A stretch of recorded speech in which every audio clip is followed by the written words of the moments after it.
Are you going to do it? So I want to share with you a quick graphic of the mind and how it works. We're going to go through this really quickly. Pay attention. If you want more information on this, you can always go to my website, but this is important for you to understand because your thinking creates your results. All the results that you get in your life start with the way that you think. It's really that simple. And this graphic illustration was shown to me by my mentor, Bob Proctor, and he learned it from a chiropractor in the 1930s named Dr. Thurman Fleet.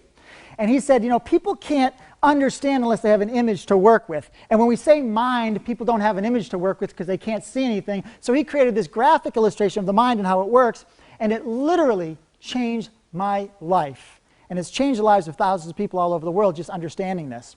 So this upper circle is your mind and the bottom circle is your body. Notice that the mind is much larger than the body. This is done intentionally because up until now we've given all of our conscious awareness to our physical body and our physical results, when in reality everything we have in our life is an expression of our mind manifested through our body. In other words, have you ever heard that your body or you are an instrument of your mind? You're just a puppet. You live in your body. This isn't you. This is the body that you live in. You are your mind. It's an activity. Your mind is split up into two parts. We have the conscious mind and we have the subconscious mind. Now, your conscious mind is where we think and reason. And right now, everybody's thinking about what I'm saying. They're reasoning with it. This is your opportunity to accept an idea or reject it. So an idea comes in, it's negative. You can accept it or reject it. It's your choice. But the conscious mind is where we get emotional about the idea. And when we get emotional about an idea, that's what moves the body. So think of something that makes you emotional, good or bad, it moves your body automatically. If you think about something that's good or you think about somebody that you love, you might smile and feel warm. The picture was at the conscious level, but at the subconscious level is where we get emotional with the idea, and that's what moves the body. So if your body's not moving, if you're tired in the morning and you have no energy, you don't have a picture to work with. You got to change the picture to motivate you to go. The picture helps you move the body. Now, you choose your thoughts. Your thoughts create feelings. Those feelings move your body into action, and those actions produce the results you're getting. So if you want to know what you're thinking about, just look at the results you're getting. That's all you need to do. Look at the results. All I need to do is find out what somebody's results are, and I'll tell them what they're thinking. Your dominating thoughts create your results. So let's look at this, how it works. You have your present result. This is what most people do. They focus on their present results. They want more, but they look at the checking account, there's no money in there, and they think about that all day long. And that makes them feel bad. And because they feel bad, they express that through their body. If I feel bad and I'm expressing how bad I feel or stressed out I am through my body, am I attractive? Probably not, right? So then, because I'm not attractive, I'm not attracting the resources and the people that I need to help me become successful. So that whole idea of fake it till you make it is really just an idea that you have to have in your mind of what you want. But most people focus on the results. So they focus on the present results. That causes a thought, that causes a feeling, and those cause actions. Your actions create your present result again. And it's a never-ending cycle where you say I'm broke, you keep thinking about being broke, and then you end up being broke. Or I'm not a good parent, I wish I was a better parent, I'm not really that good as a parent, and you continue to be a horrible parent. Or I'm not that great as a spouse, I'm not great as a leader, and you keep thinking about that.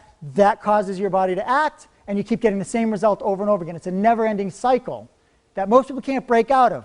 But when you start to think for yourself, you can break out of the cycle. So what happens is confusion sets in, right? And you wonder why am I getting the same results over and over again? I've been trying to be more healthy, I've been trying to be a better person, but for some reason, I can't figure it out. Well, here's what you need to do. You need to create new thoughts and new ideas of who you want to be. See it in your mind's eye, who you want to be. That creates a feeling, which causes actions, which produce results, and then guess what? You come up with bigger and better ideas, and that's where happiness comes from. Creating new ideas. New ideas. See, your whole life, you've been programmed. When you were born, you were a clean hard drive, and somebody started to enter software code into you. That's it. You were a clean hard drive, and boop, boop, boop, boop, boop, somebody's punching all their software code, your parents, your grandparents, your teachers, your ministers, the people that had influence on you. And they're entering software code, and some of that software code is good, and it's helped you with your life. Some of it, not so good, right? Some of it might be holding you back.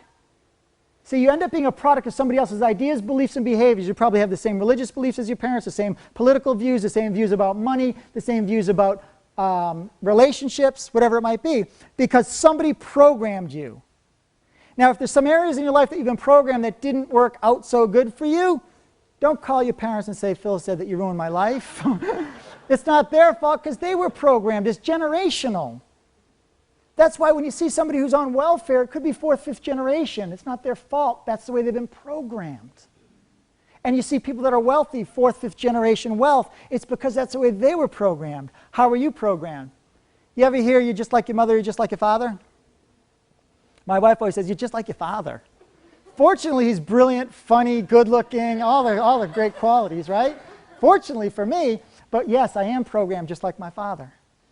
And so are you. You're programmed like the people that were around you. And now in your adult life, you're probably being programmed by people around you. Are you around negative people? Anybody know anybody who's negative? You know somebody who's negative, right? Some of them have your same last name, don't they? And you're stuck with them, right? Think about this. Negative people are a repellent unless you're negative. Then you're attracted to them, right? Misery loves company. So think about this. You're out and about, you're at the store, and you look down the aisle at the grocery store, and there's Mr. and Mrs. Negative down the end of the aisle. What do? Whoa. Whoa. I don't want them to see me, right? And then you time the aisle so that you're going up, they're not coming down. There's no way you want to bump into that negative person, right? They're alone in the aisle because nobody wants to get near them. Are you alone in the aisle? Do you find yourself alone in the aisle? Because if you are, maybe you need to change the way you think. Ask yourself, do I brighten a room when I walk in, or do I brighten a room when I leave? If you brighten it when you leave, you've got to change what's going on up here. It's the programming. So in order to reprogram yourself for success as a leader, you must create new thought images. So I'm going to give you an example of how thoughts work. Thoughts are seeds that get planted in the most fertile soil known to man, which is our subconscious mind. So we have a thought, and it's a seed thought. So look at this. This is a picture of a seed packet. What's inside the package? Carrots, seeds, right?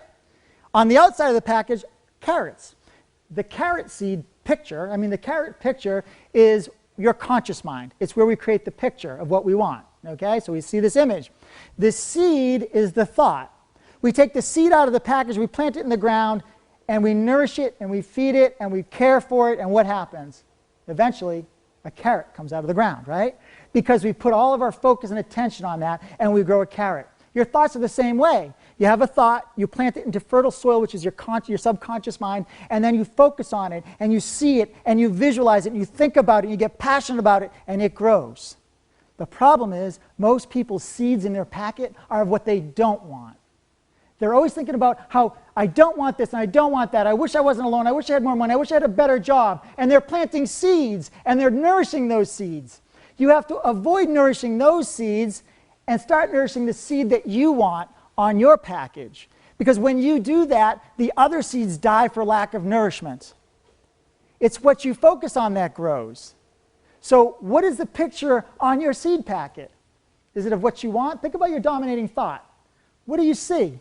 Is it of what you want, or the life that you have that you might not be that happy with? Or the relationships, or the money, or the job, or the company?